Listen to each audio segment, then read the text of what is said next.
నా వాయిస్ క్లారిటీగా అవును వినిపిస్తుందండి. ఒక్కసారి ఆఫర్ అని చెప్తారా మేడం ఒకసారి? అదే సార్ ఆఫర్ చెప్పాను కదా, మీరు ఇక్కడ ఫ్లిప్కార్ట్లో ఆన్లైన్లో షాపింగ్ చేశారు, మీ నంబర్ పైన మా కంపెనీలో లక్కీ డ్రాస్ చేసి ప్రైజ్ పెట్టారు. Okay madam. మీరు ఫస్ట్ ప్రైజ్లో ఫస్ట్ విన్నర్ గెలిచారు. Mahindra XUV 500 model car, market value 12 లక్షల కార్. అది కంపెనీ మీకు 2 ఆఫర్స్ పెట్టింది. Okay madam. కార్ కావాలంటే 24 గంటల్లో ఆన్ డెలివరీ అవుతుంది. కార్ వద్దనుకున్న క్యాష్ కావాలంటే క్యాష్ నీ అకౌంట్కి క్రెడిట్ అవుతుంది.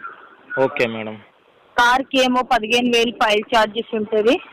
Okay madam. కార్ వద్దనుకున్న క్యాష్ కావాలంటే క్యాష్ నీ అకౌంట్కి మనీ డిపాజిట్ ఛార్జెస్ ఉంటాయి. Okay madam.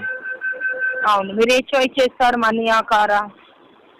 ఇప్పుడు ఇది ప్రాసెస్ చేయాలా మేడం? కార్ కావాలంటే ఎలాగా పేమెంట్ ఎలా చేయాలి? కార్ కావాలంటే మీ డ్రైవింగ్ లైసెన్స్